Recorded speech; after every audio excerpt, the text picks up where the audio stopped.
एक जंगल में बंटी नाम का एक शेर रहता था जो बहुत ही खतरनाक और बेरहम था। बंटी शेर इतना ज्यादा बेरहम था, अगर कोई छोटा सा मासूम जानवर भी उसे दिखाई देता तो वो उसको भी अपना शिकार बना लिया करता था। बंटी शेर के पास एक शियार भी रहा करता था जो हर समय शेर की जासूसी किया करता था। बंटी शेर का खौफ जंगल में इतना ज्यादा बढ़ गया था कि जंगल के जानवरों ने जंगल में खाना पीना भी बंद कर दिया था। सभी जानवर डर के मारे एक ही जगह पर रहने लगते थे। एक बार सभी जानवर इकट्ठा हुए। अरे भाइयों, उस शेर की वजह से हमारा यहाँ से निकलना भी मुश्किल हो गया है। अरे भाई, अब हम करें भी तो क्या? अगर बाहर निकले तो जान से जाएंगे। लेकिन कोई तो रास्ता होगा इस बंटी शेर से बचने का। एक काम हो सकता है दोस्तों। क्या है खरगोश, जल्दी से बताओ। हमारे जंगल के पश्चिम में जो जंगल है उसमें एक बाघ रहता है। मैं उसे बहुत दिनों पहले मिला था। वो बहुत ही होशियार है। अच्छा, क्या वो इस शेर को जान से मार डालेगा? नहीं, वो इतना ताकतवर तो नहीं, लेकिन होशियार बहुत है। हमें उससे बात करनी चाहिए। क्या पता वो हमारी मदद कर दे। हाँ, तुम सही कहते हो। तुम ऐसा करो खरगोश, तुम उसके पास जाकर बात करो, लेकिन आराम से देखभाल कर जाना।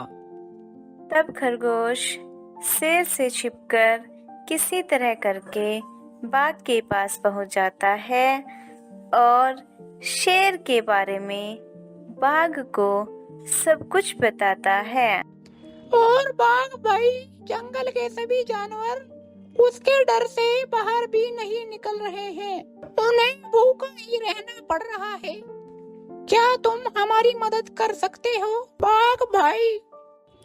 हाँ, अगर तुम उस शेर से इतने ही परेशान हो तो मैं तुम्हारी मदद जरूर करूंगा। तब बाघ खरगोश के साथ उसके जानवरों के पास जाता है और बोलता है। खरगोश, जैसे तुमने मुझे बताया है कि शेर का जासूस एक सियार है जो सब कुछ जाकर उस शेर को बताता है, तो सबसे पहले हमें उसे ही रास्ते से हटाना होगा।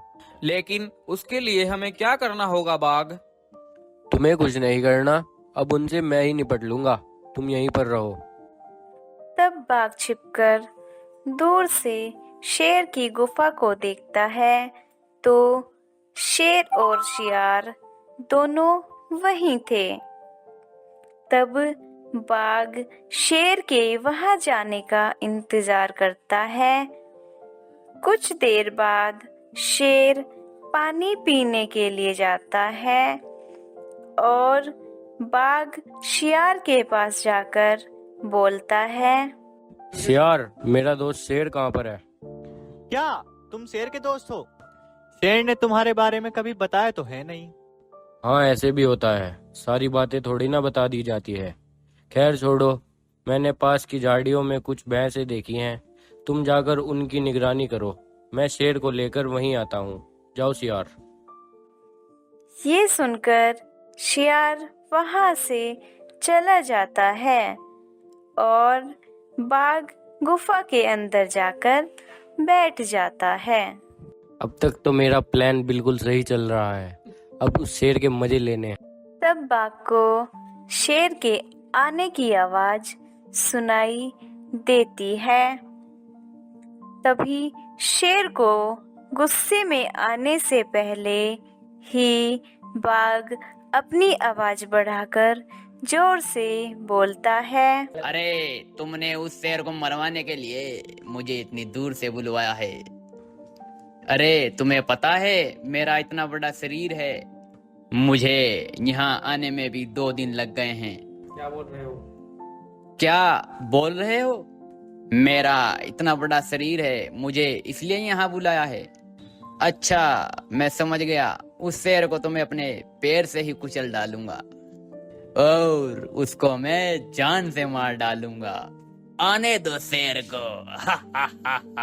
ये सब सुनकर शेर तो वहां से तेजी से भागता है और बहुत दूर जाकर रुकता है और बोलता है, लगता है मेरी गुफा में बहुत बड़ा जानवर घुस आया है। वो तो बहुत गुस्से में बोल रहा था। वो मुझे यहाँ मारने के लिए आया है। उससे डरकर शेर वहीं बैठा रहता है। कुछ देर बाद शियार शेर के पास जाता है। अरे महाराज, आप यहाँ क्यों बैठे हैं? क्या बात है? अरे नहीं नहीं सियार, अब मैं अपनी गुफा में नहीं जाऊंगा। वहाँ मेरी गुफा में एक बड़ा जानवर घुस आया है।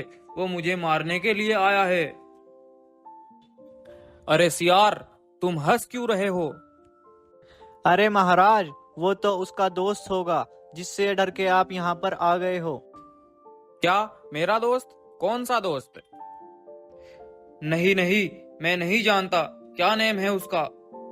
नाम तो उसने मुझे नहीं बताया, पर वो बोल रहा था कि मैं शेर का बहुत पुराना दोस्त हूँ। चलो महाराज, गुफा ठीक है, मैं तुम्हारे कहने से तुम्हारे साथ चलता हूँ, लेकिन अगर वहाँ कुछ हुआ तो मैं तुम्हें नहीं छोड़ूंगा।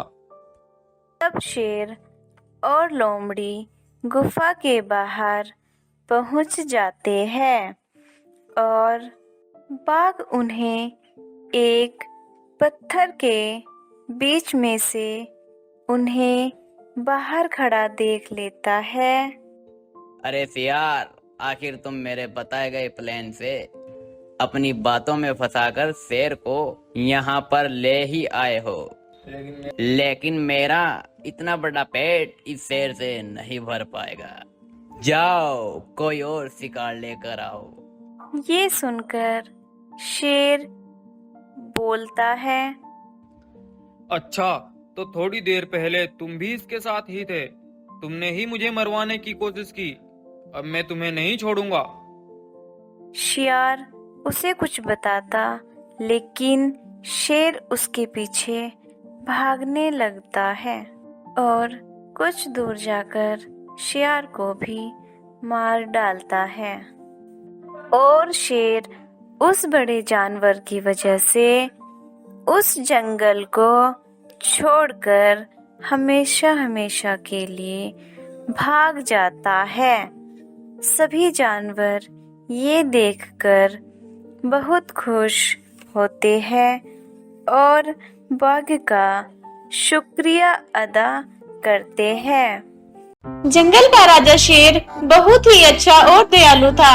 शेर कभी भी अपने जानवरों का शिकार तो क्या, उन्हें कभी चोट तक नहीं पहुंचाता था। शेर का एक बहुत अच्छा और पुराना मित्र था, जो था एक बाघ। बाघ को शेर हमेशा अपने साथ रखता था। एक बार शेर बाघ से ऐसा बोला, अरे बाघ दोस्त, जाओ सभी जानवरों को बुला कर लाओ, मुझे उनसे कुछ बात करनी है। ठीक है महाराज, मैं अभी बुला कर लाता हूँ। तब बाघ एक एक करके सभी जानवरों को बुलाकर लाता है। सुनो दोस्तों, मैंने सोचा है कि जैसे मैं अपनी प्रजा का ख्याल रखता हूँ, वैसे ही दूसरे जंगल के राजा भी अपनी प्रजा का ख्याल रखते हैं या नहीं। मैं देखने के लिए पास के जंगल में जाना चाहता हूँ। कुछ दिनों में वापस लौटूंगा, तब तक मैं बाघ को जंगल का राजा बनाकर जाता हूँ। क्या तुम्हें कोई परेशानी तो नहीं है? नहीं महाराज, हमें कोई परेशानी नहीं, और आपने ये अच्छा ही फैसला किया है महाराज। तब शेर चल देता है। शेर के चले जाने के बाद बाघ बोलता है, सुनो भाइयों, अगर तुम्हें कोई परेशानी हो तो मुझे आकर बता देना। मैं आपकी सेवा में हमेशा खड़ा रहूंगा। ठीक है, अब आप जा सकते हो। तब सभी जानवर अपने अपने घर वापस चले जाते हैं। अब कुछ दिन बीत जाते हैं। अब शेर महाराज भी वापस जंगल लौट आए थे। शेर अपनी गुफा में पहुंचते ही पास में पड़े पत्थर को ही खाने लगता है। यह देखकर बाघ बोलता है, अरे महाराज, ये आप क्या कर रहे हो? मैं आपको भोजन ला कर देता हूँ। हाँ हाँ, मुझे बहुत भूख लगी है, जाओ जल्दी से लेकर आओ। बाघ भोजन लेने जाता है और शेर के लिए बहुत सारा भोजन लेकर आता है। शेर उस भोजन को एक ही मिनट में सारा खत्म कर देता है। यह देखकर बाघ दंग रह जाता है और मन ही मन में बोलता है, अरे बाप रे, इतना सारा भोजन महाराज एक ही मिनट में खा गए। कुछ तो गड़बड़ है, ये महाराज को क्या हुआ? शेर बिना कुछ कहे अपनी गुफा में जाकर सो जाता है, लेकिन बाघ शेर की इस हरकत से बहुत चिंतित हो जाता है। सुबह जब शेर उठता है तो उठते ही बाघ पर हमला कर देता है। बाघ शेर से छुटकर भाग जाता है और शेर बाघ को छोड़कर एक गाय को मार डालता है। दूर खड़े सभी जानवर शेर की यह हरकत देख रहे थे। यह देखकर सभी जानवर हैरान हो जाते हैं। तब सभी जानवर बाघ के पास जाते हैं और बोलते हैं, अरे बाघ भाई, अभी अभी महाराज ने एक गाय को मार डाला और उसे अपना शिकार बना लिया। महाराज शेर ने पहले तो ऐसा कभी नहीं किया। अरे भालू, शेर ने आज सुबह मुझ पर भी हमला किया था। क्या ये तुम क्या बोल रहे हो? हाँ, मैं सच बोल रहा हूँ। महाराज शेर जब जंगल में वापस लौटे तो वे एक पत्थर को ही खाने लगे थे। बाद में मैं उनके लिए बहुत सारा मांस लेकर आया तो महाराज शेर ने उसे एक मिनट में ही खा लिया। पता नहीं शेर महाराज को क्या हुआ। यह सुनकर सभी जानवर डर जाते हैं। भाइयों, कुछ तो गड़बड़ है। आज तक महाराजा शेर ने ऐसा कभी नहीं किया। जब से महाराज दूसरे जंगल से वापस आए हैं तभी से ऐसा व्यवहार कर रहे हैं। जरूर वहाँ कुछ गड़बड़ है। हाँ भालू, तुम सही कहते हो। मुझे उस जंगल में जाकर देखना होगा, शायद वहीं से ही कुछ पता चले। तब बाघ जंगल में जाने के लिए निकलता है। कुछ देर बाद जंगल का नजारा देखता है तो बाघ की आंखें फटी की फटी रह जाती है। बाघ ने देखा कि उस जंगल के सभी जानवर ज़ॉम्बी बन चुके हैं और उन्होंने अपने जंगल को तहस नहस कर रखा है। ऐसा देखकर बाघ समझ जाता है कि शेर को भी किसी ज़ॉम्बी ने काटा होगा।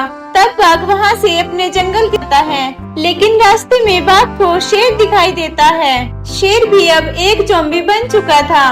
तब बाघ जल्दी से अपने जानवरों के पास गया और उन्हें सारा किस्सा बता दिया। और दोस्तों, ये एक ऐसी बीमारी है, अगर शेर किसी जानवर को काट कर छोड़ देगा तो उसे पूरी तरह से नहीं खाएगा तो वे जानवर एक ज़ॉम्बी बन जाएगा। तो बाघ भाई, अब क्या होगा? क्या हम भी एक ज़ॉम्बी बन जाएंगे? हाँ, ऐसा ही है लोमड़ी।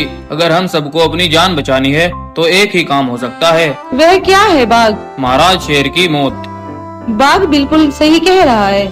चाहे तो अब हम सभी जानवर ज़ॉम्बी बन जाएं या शेर को मारकर अपनी जान बचा पाएंगे। तब सभी जानवरों ने शेर को मारने का फैसला कर लिया। अगले दिन जब शेर आराम कर रहा था तो बाघ ने शेर पर हमला कर दिया और वही शेर को मार डाला। अब सभी जानवर ज़ॉम्बी शेर से मुक्ति पा चुके थे, लेकिन उन्हें शेर के साथ साथ एक अच्छे राजा को भी मारना पड़ा और यहीं पर इस कहानी का अंत हो गया। दोस्तों, अगर हमारी स्टोरी पसंद आई हो तो चैनल को सब्सक्राइब जरूर करना। Thank you.